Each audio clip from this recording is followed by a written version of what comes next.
Hello, everybody. My name's James. Welcome to another Planet FPL Clash of the Correspondents. And this week, we're previewing a very big encounter towards the bottom of the table. Firstly, let me introduce you to our Ipswich Town correspondent. It's Paul Gaught-Allen. How are you, Paul? I'm well. How are you, James? I'm not too bad, thank you, mate. And our Leicester City correspondent's in. It's Aaron Lagor. How are you, Aaron? Yeah, good. Thanks, mate. Thanks for having me on again. You're very welcome, pal.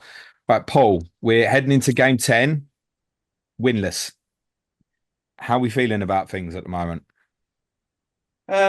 Well, it's a tough old league, and I don't think we expected, to have 9 wins at this stage. We probably hoped to have one or two, but I don't think, with two exceptions, I don't think we played badly.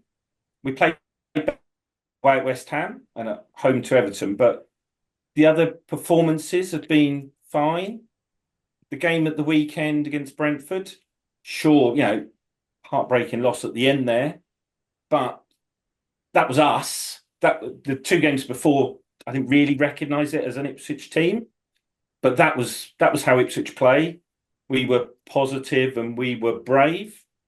So yeah, I probably would have spun the wheel if he'd offered me 4 points from 9 games out at the start of the season. I probably would have given it another go, but it doesn't feel awful. Doesn't feel all over the place, you know. And but I think we probably could do with a win pretty sharpish, and this is probably our best chance for a little while. What do you think specifically went wrong in the West Ham and the Everton games? I think they were two very different games. So West Ham, I think can put that down to individual errors. It's a classic team that's near the bottom kind of response, but we did, defend particularly poorly. Calvin Phillips had a bad game as well in front of them. Against Everton, um, well, I'm not your Everton correspondent, but against us, No, no one they- else wants to be, mate. Don't worry about it. Sean can keep that Sure, job. don't want to be. No, I don't think he does. No. but I I saw a Sean Dyche team that day.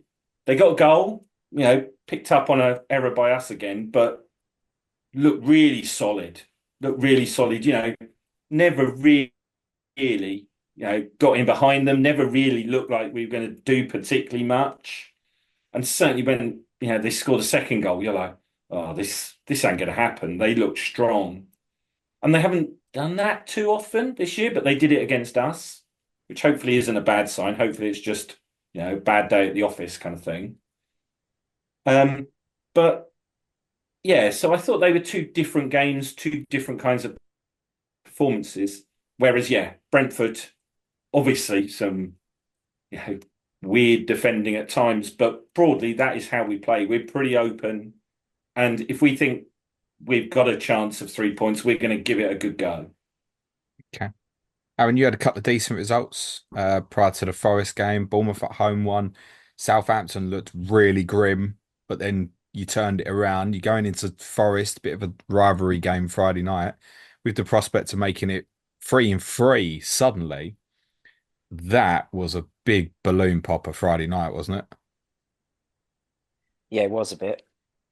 Not only for the fact that it was losing to Forest, which a lot of the fans will feel was quite a bitter blow to lose it how we did.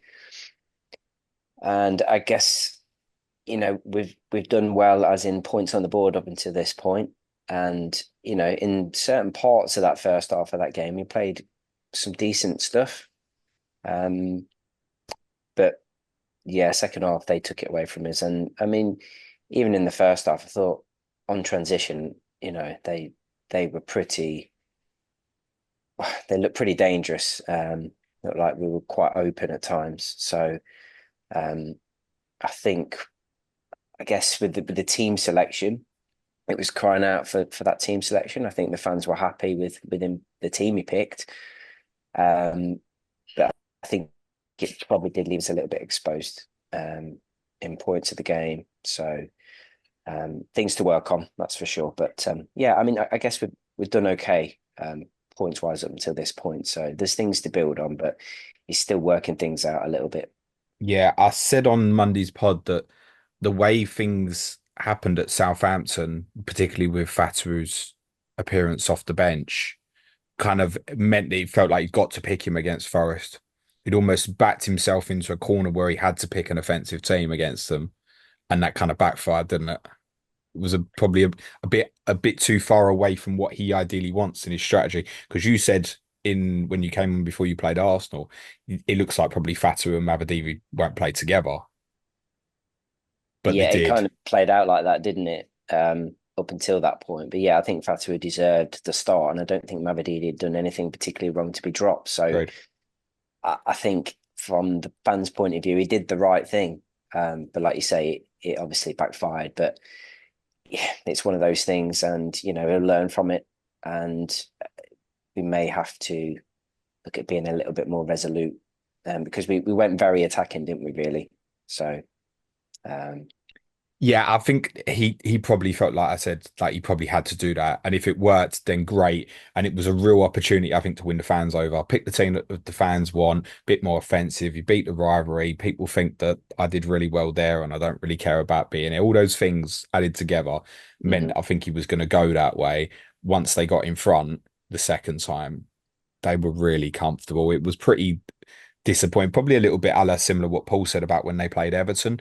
Two teams just a little bit more experience and know-how in that position to know how to retain and hold on to a lead. But you are actually in a decent position, really, Aaron. I mean, if I'd offered you a point per game so far, you probably would have taken it, I guess. Yeah, yeah, definitely, definitely. I think that up until the game before the weekend, it was one of the better starts, from a newly promoted side, in comparison to last season. So yeah, we're a little bit ahead of where we want to be points wise, I suppose. So yeah, I don't think we can be too disappointed. I think some of the performances have been a little bit chaotic, and I mean, especially the Southampton game being 2-0 down at half time. I mean, it was unforgivable, really. Um, but I mean, credit to them for pulling it back and getting the win. But it was last ditch, wasn't it? But so yeah, I think that there still needs to be an element of some kind of control in some of our games. It does feel a little bit to and fro, and the Forest game was like that. I mean, it could have been 4 or 5 in the end for Forest. I think it wouldn't have really been in too harsh on them. So, but yeah, think things to work on, and yeah, like you say, we're in a good position. So we just need to build on it, really. Yeah, I mean, look, you're in a position where you're 5 points clear of Paul's team for 18th. When you go there and win this weekend, mate, that's going to put a real gap there. You're going to feel pretty confident, particularly knowing that Wolves and Southampton are behind Paul. I think with Wolves, we know obviously the fixture been really bad and can't really quite tell what that's going to look like longer term yet. But you've got a gap on them and you've got a gap on the other two teams, Aaron. So of the three that's come up, yours looks strongest at this moment just because of what's on the board, right? Mhm. Yeah, and I guess that the squads, in comparison to the other teams coming up, is quite experienced, isn't it? There are some experienced heads in there, which are definitely going to help, and we've added experience in the window as well, so that would definitely help us. Yeah, interesting. Paul, how do you see that at the moment? How do you feel about Ipswich's chances, say, in comparison to Aaron's team? Well, like you said, Leicester have got the points on the board. I think it's far too early for this game to be a must-win for us, but it's a big game. When I was on last with you, we played Southampton away, and it felt like that was a huge game for Southampton and maybe not quite as big Yeah, for we us. said that. Yeah. This game feels like the other way around. This is big for us. It's on our own pitch. You know, this is a team where, at the start of the season, when we're plotting out our 36, 38 points, whatever it is, we'd be going, right, we need a win there. And, you know, that means I think that we will be, really going for that because we need to trim that lead that they've got on us of, what is it, 5 points? We certainly can't let that go to 8. You wouldn't have thought. I know there are other teams around, but we need to keep teams like Leicester close to us, I think. I mean, it also the added pressure of what comes next, I guess, for both teams in the sense that Paul, you come to obviously Tottenham in game week 11 and then play Manchester United with a bounce.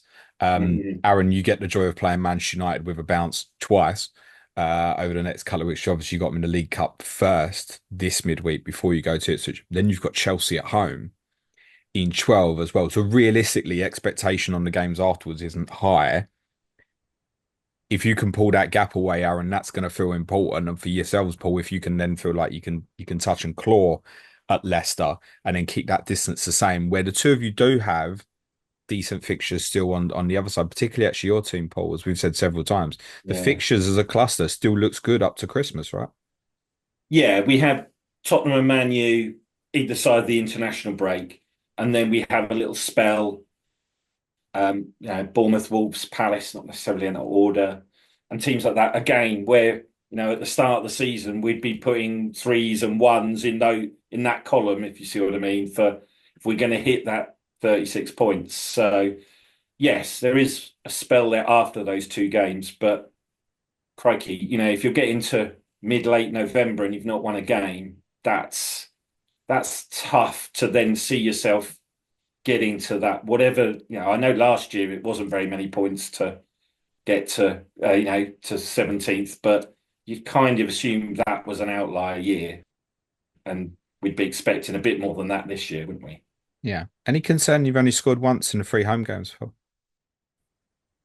Um, Oh, you've had four, haven't you? You have scored more than that. Sorry, you scored two yeah, against because we Villa. scored two Three against goals, less Villa. than a goal per game. Sorry. Yeah, not really, because I think with the exception of Everton, I think we've played pretty well. I think, get beat off Liverpool, that's part of the course. I think we were good for a win or a draw against Fulham. And we could have scored more. Well, I thought we were very good against Villa. So we've basically done one dud at home, I'd say. And I think I said to you all the way back when we did correspondent week that if we're going to stay up here, it's going to be our home form that's going to keep us up. And I still maintain that. I think you look at, our performances away haven't been quite to the standard of the home ones. And I think, we will need to pick up those points. We haven't scored as many goals as we'd like, but we also haven't conceded as many as maybe we would have expected in a couple of those games. So At hopefully, home, yeah, but then the flip is away. Like it's nice to see you yeah, score three at Brentford, but it's eight conceded across the last two away, right? yeah. And I think, I know in a little bit you'll probably talk about, whether we'll be targeting Ipswich and Leicester or FPL players will be. I think away we have struggled so far, and it doesn't help that we don't have our two best defenders at the moment. So, that would surely help. But yeah, it's been a bit of a struggle away from home generally. Yeah, I want to come back on some of them individuals, particularly Aaron. Your team has scored in every game though so far. Yeah. I mean, one of only three teams to do so. That bodes well, doesn't it? Particularly when, other than basically Friday night against Forest, the games have felt quite close, even in the sense that Arsenal went so late, didn't it, before they beat you? Yeah, exactly. I think that's definitely been a plus. If you've looked at a lot of the games as well, our XG's been quite low, but we've still been able to, like you say, score in every game, that's a real plus. If things do, you get a little bit more creative, then maybe things can improve. But yeah, I think it's great that we have the Friday night game. Yes, they very well much deserve to win the game, and it's the one game I've just thought, yeah, we weren't really good enough. The others we've really stuck in, and while that remains the case, then we've got a chance, haven't we? So yeah, long may that continue. The goal run, that's for sure. Yeah, your XG is 5.2 in your four away games so far as well, Aaron. So even in these games on the road, you've not been doing too badly. Yours, Paul, at home, um, in the four home games, you've had 3.3, sorry, which actually ranks as the lowest Hmm. of teams at home. And yours, Aaron, is actually the second lowest in home games as well, at Mm, 3.7 per game so far, which I feel like particularly for you, Aaron, shouldn't be the case because you've had one more home game, haven't you? mm. As well. Although some tougher ones there, maybe with Tottenham and Villa as well. But yeah, Paul, you alluded to it. Expected goals against. So your expected goals against, Paul, in away games, 15.1. Yeah. Yeah. from 5 away games is an average of over 3 per game. And I think it's fair to say that FPL managers are possibly going to look towards attacking the two of you and Southampton in terms of looking at potential investment for players and obviously captaincy. I wanted to ask you, Paul, because there's a lot of people obviously particularly fretting about Dominic Solanke, especially at the moment. But what's your advice to people like me who own Dom? Well, I think it's a very sensible move to target Ipswich, especially when they're away. I really hope if people do it that it goes Backfires. really Yeah, badly for obviously. them. Yeah, I hope they all get sent off and all this kind of stuff. But yeah, it's not quite a no-brainer, but it's pretty close to it. We are pretty open, and we've got whatever it is, one clean sheet so far, and we got we got torn open by Man City in about 10 minutes. Pretty, reasonable other side of that, but they didn't need to. And I think, that's a similar fixture as we'll play at Tottenham, obviously. Well, Tottenham maybe not quite as good as Manchester City, but it's a big team away. Yeah, not And quite, Paul. Not quite. quite. We're not quite Well, there yet. although you do tend to beat them. But yeah, I think it's a pretty sensible move. If you've got Dom Solanke, and I don't know if I've got the cojones to captain someone against my own team, but I certainly wouldn't recommend it when we're away. I think it's a little bit different when we're at You home wouldn't. still. You mean you wouldn't recommend against it? Is what you're Yeah, saying? sorry, did So I? Yeah. in other words, it's reasonable. Oh, yeah, of course it Because is. I've said if the fixture was this weekend, despite what Solanke's showing form wise, I'm just playing the fixture. He'd get the armband from me. Now I might feel different this time next week, and I might have invested in different players. But if what I've had now, if that game was this weekend, yeah, I'd be captaining him, Paul.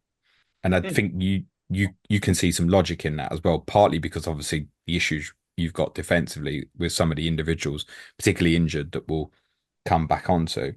Aaron, your expected goals against 18.3. Paul's team's 21.1. It won't surprise you to see Southampton also part of that 19.6 expected goals against. Psychologically, I don't know what it is, Aaron, but I don't know if psychologically we feel Leicester's a bit tighter. Maybe because it's the experience of a lot of us captaining Saka maybe against yourselves and it not working. Mm. And obviously then he did well against Southampton. But it does feel like something psychologically suggests that you might be a bit tighter. But then looking at Southampton before obviously the red card and then Forest last week, that doesn't feel like the case right now. No, it doesn't feel like that watching the games, that's for sure. And then to similarly, like, next week we're talking about, say, Ipswich going to Tottenham, but you go to Manchester United, right? And I'm looking at and go, if I don't captain Solanke with what I've got, I might be captain Garnacho. Mm. And again, just punting the fixture. Is that the sort of thing that's too rogue to consider, Aaron? Captain a Manchester United player against Leicester? Um, I wouldn't say rogue.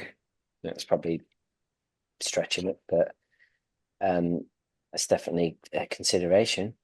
I mean, like you say, we've not done anything wrong so far. So Are if the you feeling's there, when you're making FPL transfers at the moment, Aaron, are you looking and going, they're playing Leicester then? In your thinking? it's really conflicting. Actually, Yeah, I it's get it. it's I get it. it is difficult. I think I'm trying to think what I did against Arsenal. I think I did captain Saka against us. Yeah, and obviously he got unlucky, didn't he? So you But jinxed it. Well done. yeah, yeah, exactly. You the same, Paul? Like you said, you've got Solanke, right? Have you got Solanke as well? Did you say? Yeah, I have got Solanke. Yeah. Oh yeah, I'm totally the same. And I don't like it. I'm having a bad season FPL wise, and there's various reasons for that, I'm sure. Partly that I'm not very good at this game anyway, but also I feel so conflicted about the whole Ipswich thing. I've not had to deal with that before, and I find should I have Ipswich players? Should I, tempt fate by captaining a player against Ipswich? I'm doing so badly now. I'm seriously considering getting 15 players from teams who are in the bottom 6 or 7, just so that I know that they'll do really badly because they're in my team. Make sure you go treble West Ham, won't you, Paul?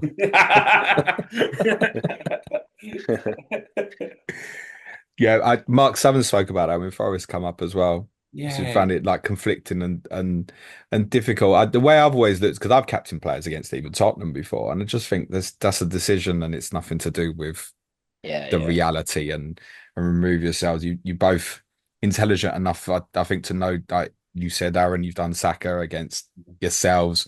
Paul, you might end up doing Solanke next week, for example. Most people might think that's mad at the moment. But yeah, I think it's fair to say, in all seriousness, that FPL managers probably should target the two of you.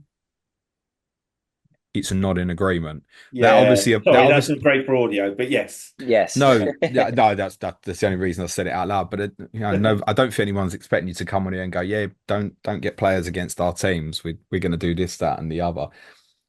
Who do you feel is the weakest currently of the three that have come up, including Southampton, Paul, at this I think minute?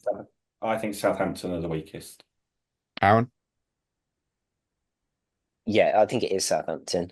Right, And that's that's a bottle fortunate job, isn't it? considering we're I'm just both on calling here. Matt Samuel now Yeah. to get Get him him on the on and see phone. if you two will say the same thing. No, I think most people actually would probably agree with that at the moment. I think there's faith in you, Paul, because of the manager.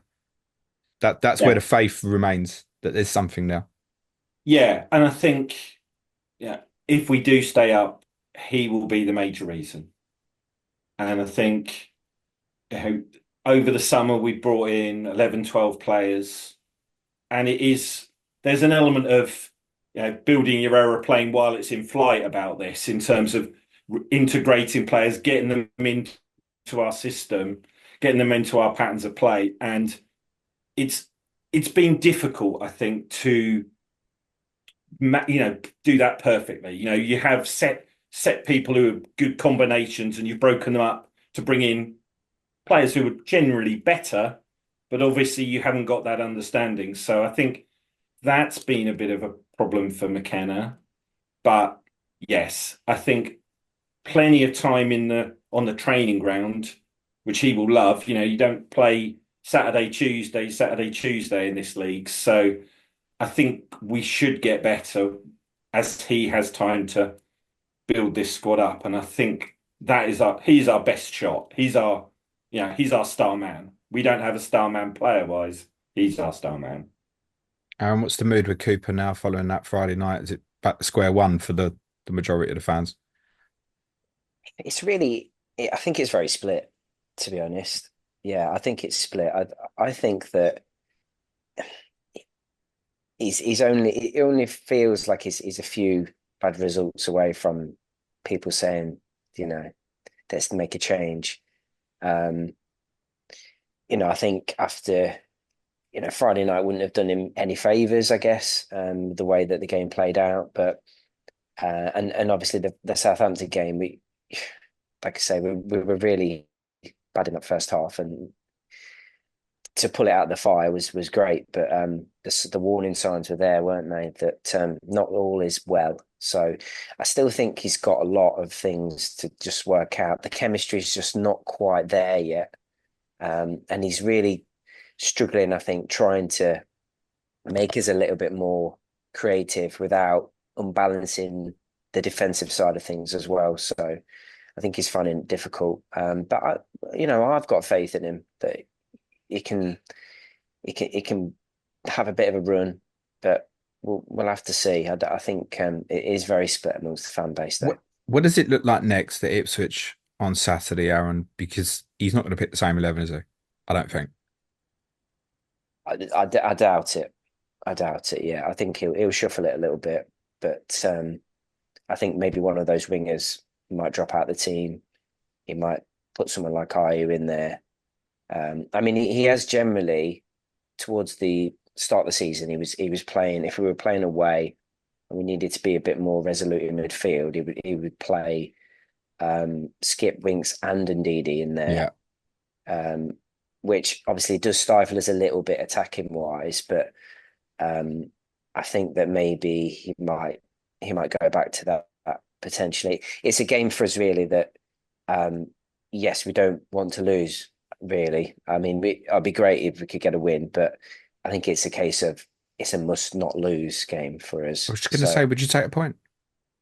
I feel like I would, yeah. Yeah, I don't know whether the fans feel the same about that, but yeah, I think just keeping that little bit of a gap arm's there, length. mentally would be quite a good thing for us. And it's just that it's another game down on Ipswich as well, isn't it? That they've lost sort of thing. So yeah, mentally, I think it would be good if we could get a point. I would take a point now, I think, to be honest.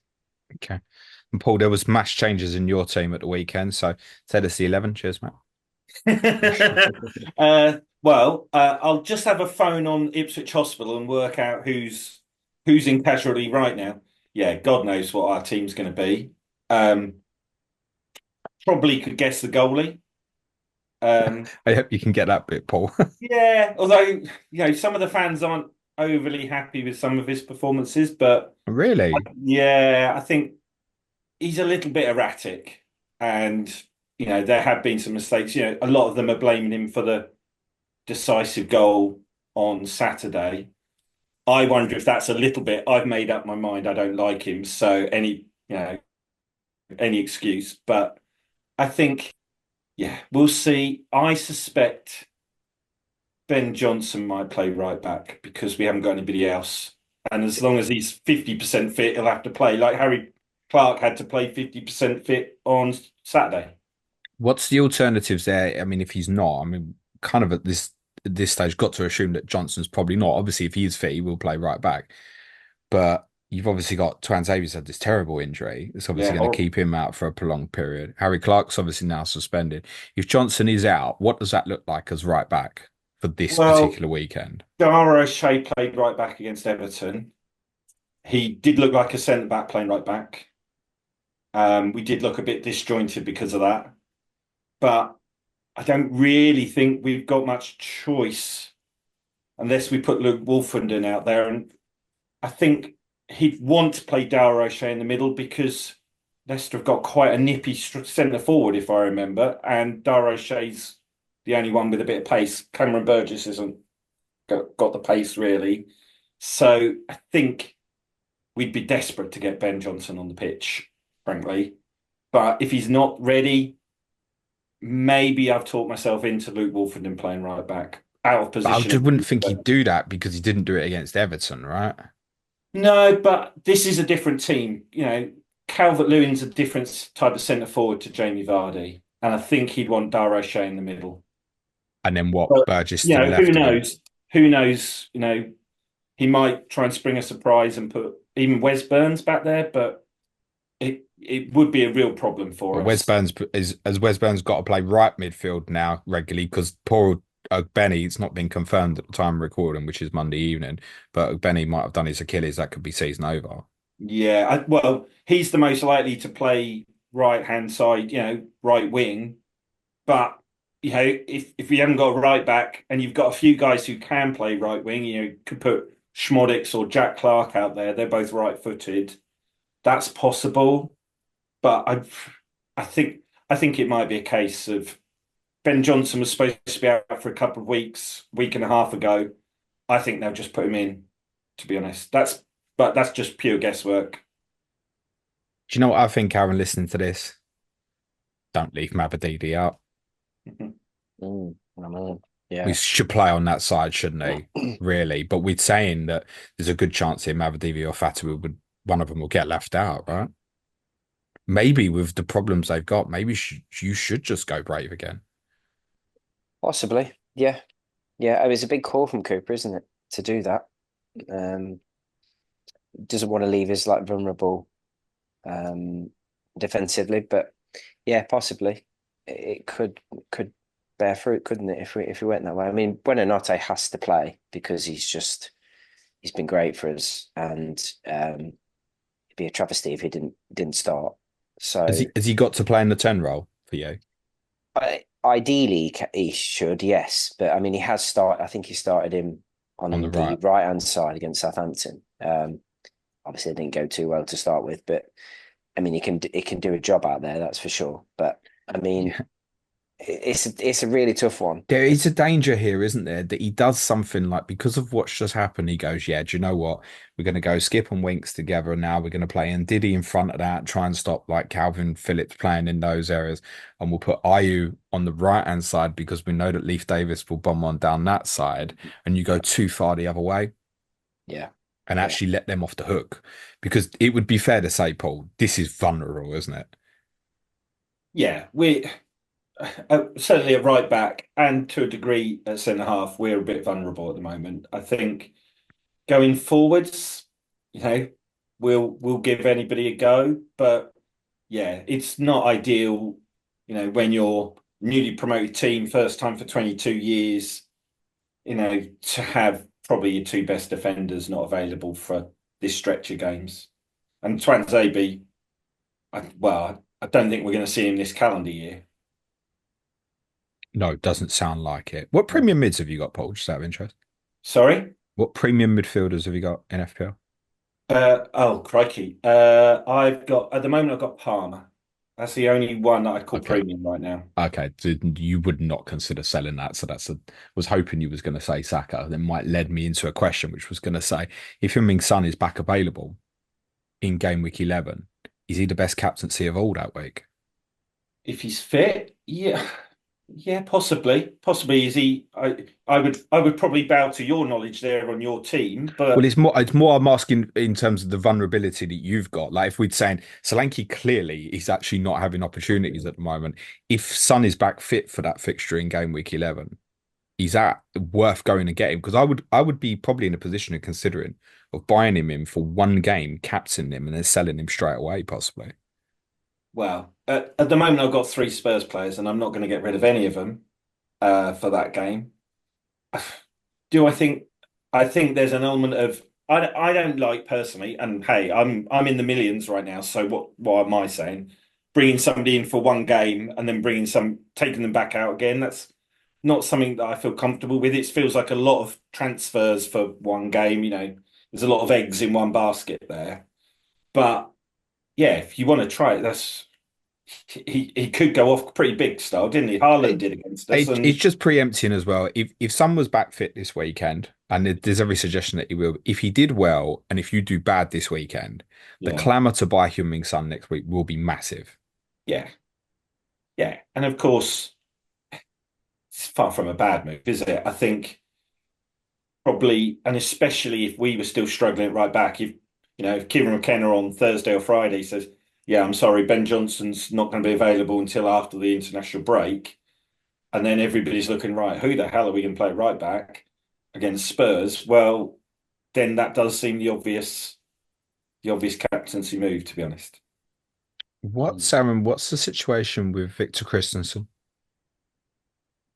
Um, well, I mean, he's played most of the games this season, He but I obviously missed feel, Friday night with a groin problem. yeah, so he's got a little bit of an issue, and I think that's obviously Pereira came in, didn't he, and played right back, and they switched Justin over to left back. And I mean, that's another thing. I don't know whether that kind of helped the situation on Friday because I rate Pereira very highly, but I mean, he's barely played a minute. I don't think he has played a minute up You until told us in Friday. pre-season that he was in trouble.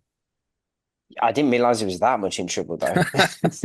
I mean, you said to us the big takeaway from when we spoke to you on Correspondent Week was what Son would do to him in game Mm, week 1, thinking that he would play at right back. And obviously, Cooper switched it up kind of basically after your last friendly. mm, And we've barely seen Pereira since. I wouldn't say he was kind of all at fault Friday night, but the flip is we're talking about attacking Ipswich's left hand side. Well, that's where Paul's team strength is with Leif Davis pushing up that side. So if it's Pereira again, mm. that's now on your back foot, isn't it? Yeah, it is. Yeah, it'd be a concern. Justin's definitely better defensively at right back than Pereira, as much as Pereira's a better player really all round than Justin. And I think that is why Cooper's gone with Justin, especially that game against you, first game of the season. I think that he was very concerned of what you could do in behind us and stuff. And he's got quicker recovery pace than what Pereira has. So, but yeah, I didn't think he would have that stretch where he wouldn't be in the team at all. I did think that his place was in danger. But no, I think the fans were quite sort of taken aback with how little game time he's had up to this point. So I was quite happy to see him in the team actually on Friday, funnily enough. But obviously it didn't play out as how we thought. But I think Christensen has done okay. He's done a decent job for us there. He's a very limited footballer in my opinion. He gives us a bit more natural balance on that left hand side though, and he works hard. You know, he's a grafter. So yeah, I think we could probably do with him back, to be honest. But I don't Great. know how long he's out for. Okay, let's talk a bit of fantasy. I sold Vardy last week, Aaron. Mistake? Well, it was a looking mistake on Friday, wasn't it? But Yes, it was. Yes. yeah, and yeah, I guess because of who you've bought, I think it was a good move. I don't think Jackson was a bad buy, especially this week, was he? So it's more of a long term thing why you've gone with him. But Vardy's, you know, he's done okay, but he's not getting a lot of chances, is he? So, and we're not looking like we're going to score bagfuls of goals. So I don't think it was a bad move He's got to four move him though. up. It's Yeah, decent. he's Four doing and well, isn't nine. Not what he? people Yeah. were expecting. That's fine, isn't it? The problem is you got Vissa, you got Cunha, you got Wood, you got Jimenez. There's so many options there. Mm. What would you say to people who've still got Vardy? 'Cause I don't see anybody talking about buying him now, despite the fact he's just scored in consecutive games. And the fact it's Ipswich yet next. I don't think people are looking at that. So for No. those who own, what's the advice? You hold for this one and sell, or stick with longer term, or just get rid? I definitely think you hold for this one, and then reassess after, because there's plenty of like forwards at that price range that are, you know, still got good fixtures. Like you say, Vissa's just come back. I mean, I've got Calvert-Lewin. I mean, I went Calvert-Lewin game week 6 wild card and obviously regretted that one. But and I was tempted to go for Vardy as well, and he obviously has outscored him. But he's had his chances, Calvert-Lewin, especially against your team, Paul. I mean, he had a couple of one-on-ones, didn't he? Muric saved really well, actually. Yeah, he did. Um, yeah, so yeah, it's a difficult one with Vardy. Like it looks like he's going to be the starter, so you know he's guaranteed to play if he's fit.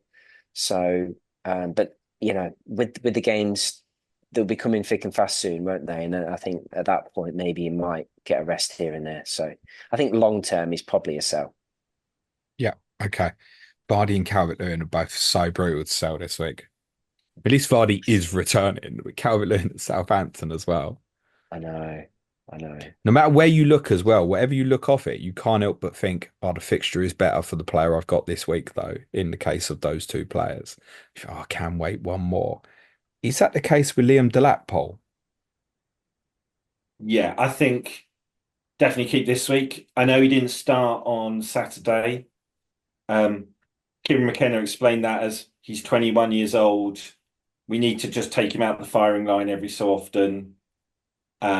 I'd be quite surprised if he doesn't start on Saturday. Despite her scoring. Yeah, well, they both scored, so I think there was an element also that Hurst's type of play suited playing against Brentford. He's excellent at running those channels. He holds the ball up better. He's a more on the shoulder type of striker than Delap, who does like to drop deep. We saw it against Aston Villa in terms of how he dropped deep and ran at the defence there. But I'd be pretty surprised if he didn't start on Saturday. But what it does do is it gives us two really good options up front. Whilst we maybe haven't got a right back and might have to put Ben Johnson on crutches if he goes out there, we've got two pretty good centre forwards. And but I think Delap will start. And I think if any, if people have still got him, they might just want to keep him through because I know Spurs and Man United, but after that, there's a decent run as well, especially if you can hide him on your bench for a game or two. I think he's worth keeping personally. Yeah, I mean, if you knew he was going to play, Yeah. if for those who've invested in him, they're going to be looking at it going, well, I'll at least take it up to Leicester at home Yeah. and then make a decision afterwards. It'd be clear, but people won't want to keep a player that won't want to play, that won't play. You're saying you think he comes in. That's good news for owners then. Is there any chance that Delap and Hurst could both play?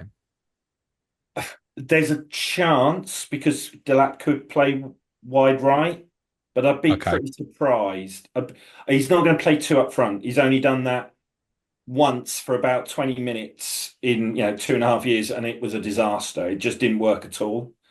Chasing a game and everything just went completely to pot. I can't even remember who that was against. It was in League One though. But there's a chance, but that I don't think he'd play Delap wide right just because he's not going to do as much of that tracking back, and you don't want him to. You want him to be in the opposition's final third. So I'd be surprised. I think we're in 60-30 territory with Might be a those. solution, though, might it? As you'd said, Burns maybe at right back, the lap on the right, Yeah, Hurst up front. If you were going to do it, it's this sort of fixture, isn't it? yeah, That would possibly. put the brakes on Leif Davis quite a bit, wouldn't it? Yeah, it would be Probably. it would be a very attacking move, very bold move, and probably one that was caused by necessity rather than some sort of great tactical plan. It would be pretty much who have we got in this position kind of territory. And we had a bit of that on Saturday. The two central midfielders. I don't know how they got through the game, frankly, because they were blowing from about 55 minutes, but they had to. We didn't have much choice. Is Davis worth the extra I than his Greaves was teammates? if Greaves was playing, I still think Greaves is, along with the bloke from Brentford, the two best, like 4.0 or 4.1 in Greaves's case, defenders. And I think for most people, that's your Ipswich defender. If you're going in that way. Do I think I had a look? He's only got the two assists so far, but he does look like he's going to get the assists. But for a player of 4.5, you're looking for a few more clean sheets. And there's probably other players out there at 4.5 who are better than him right now. But I'm not convinced there's too many better than Jacob Greaves at that price. Only So I'd say, Trent Alexander-Arnold has a higher XA of defenders in the Premier League this season. yeah, yeah, he still looks threatening. And I'm certainly not going to say to anybody who owns him, like me, oh, well, that's a definite sell. It just feels like I'm a bit worried we're not going to keep enough clean sheets to make that worthwhile for you. But I hope so. I hope so, obviously. Yeah, it's another one. I think most owners would want to play this week, which Mm. brings to an interesting dilemma because there must be one or two people that will have an Ipswich and a Leicester defender on their bench, maybe in the 4.0 range, and have Gabriel as a serious doubt going into this weekend. So I'll ask you first, Paul, which one would you play? If you're sitting there with um, Johnson, if we get word that he's back available and you're sitting there without Fass, who are you picking? Well, I'm picking Johnson because I'm backing my boys at home. Um, but in all honesty, it's probably a coin flip, isn't it? And I'll be totally honest, I don't think either of the teams are going to keep a clean sheet. Aaron, same question. If it's between Fass and Johnson, it'd have to be Fass for me. Because Probably got a slightly better goal threat, but that's about it. I don't expect us to keep a clean sheet.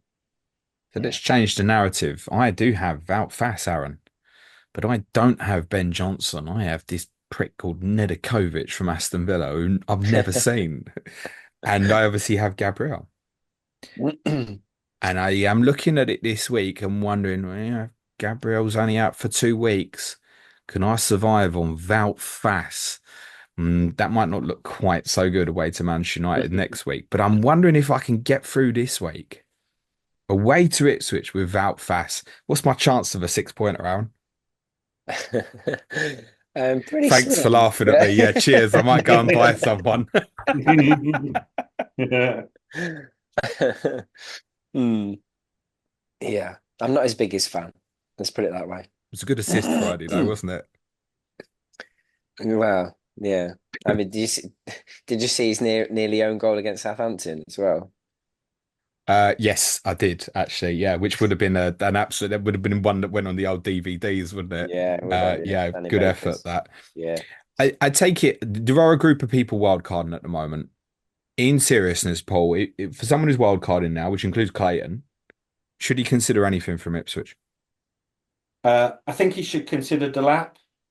I think he's, really handy price. Um, if he was doing it a week or two later, I'd throw Greaves in the mix, but it's probably too early because we're not expecting him for a couple of games at Yeah, least. prognosis seems to be after the international break is the best Yeah, case scenario, seems to be what we're yeah. hearing. But no, I think there's enough uncertainty in the attacking positions, with players like Connor Chaplin playing well at the weekend. That means that you don't quite know who's going to play there. You're not going to pick Morsey or Phillips or Cayuste. You're not going to pick any of the defenders.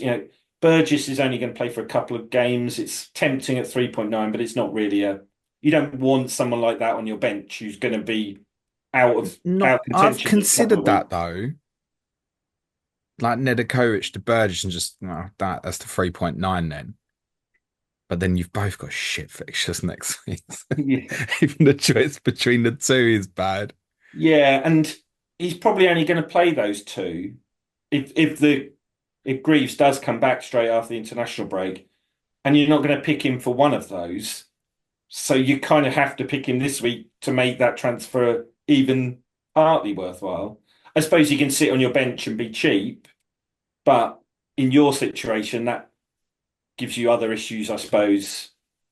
But yeah, he is cheap. He is cheap, but he's not going to play for very much. But he is a big threat from set pieces. So, you know, I cannot see Clates considering Delap. One, because it's not certain to start, and you can have something like Visser at the same price. I just hmm. can't see him going there at the moment. Aaron, same question. Is there any Leicester you should be looking at?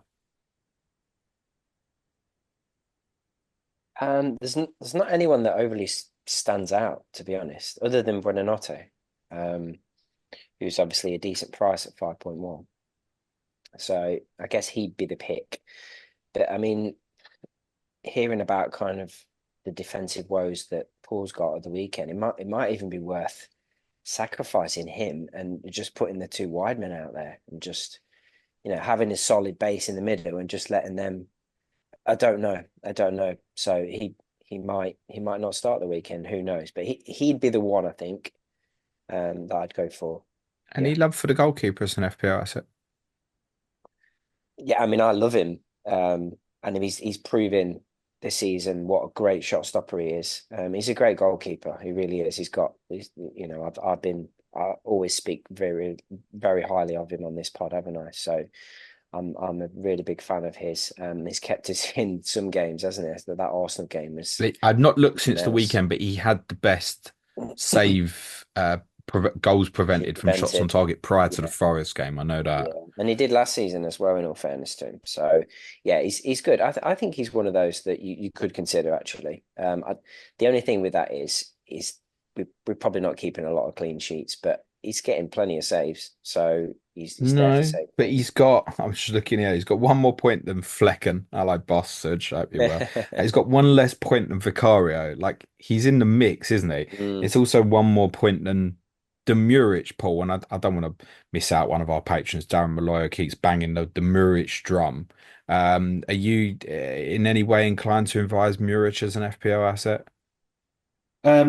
I suppose the advantage of Muric is that he's now 4.4, I think. He So is, yeah. you do save that tiny bit. And despite what some fans are a bit worried about, I don't see that he's going to get dropped. So yeah, but similar, he's not as good a goalkeeper as Leicester goalie. He's a very good goalie. Um, but yeah, I don't really see that as an option because we're not going to keep enough clean sheets. If we start keeping clean sheets, we might do pretty well, but I don't see it. Clayton, I think I've got you down to 18 teams to look at, mate. Gentlemen, thank you both so much. Let's do predictions before we finish. Go on, Paul. About 7-6, maybe. Uh, I'm going to go 3-2 to us. Aaron. Well, two each. Yeah, So goals, yeah. yeah. Yeah, I think so. I think so. I think you nailed it when referring back to your game at Southampton, Paul. Because I think that was one of your worst performances actually that day, and I think it was a much more important game for Southampton, and I think this one is for you as well. But I'm alarmed by some of the absentees. I think I'm going to give you the edge to win this. Yeah, and I think it could be something like 3-2 actually. Yeah, I wouldn't be surprised. So you have got the attacking assets from these two teams. Genuinely, you may want to keep them this week. And I may want to buy a defender to not play Wout Fass. Back to the drawing board. Thank you, gents. Paul, anything you want to plug before we finish, mate? No, no. Good stuff. Aaron? No, you're all good, mate. Next week's Clash of Correspondents scheduled to return to Thursday slot next week. That's Brentford versus Bournemouth with Tom Med and Neil Grover. I would say you can look forward to the Clayton and James show tomorrow, but we are pushing that back to Thursday because there was some big news on Monday involving Erik Ten Hag. So instead, tomorrow, the fan view with our Manchester United correspondent Gary Robinson discussing what's going on at Old Trafford. Just leaves me to say thanks very much to Paul and to Aaron. Good luck, gents. Cue music, please, man child.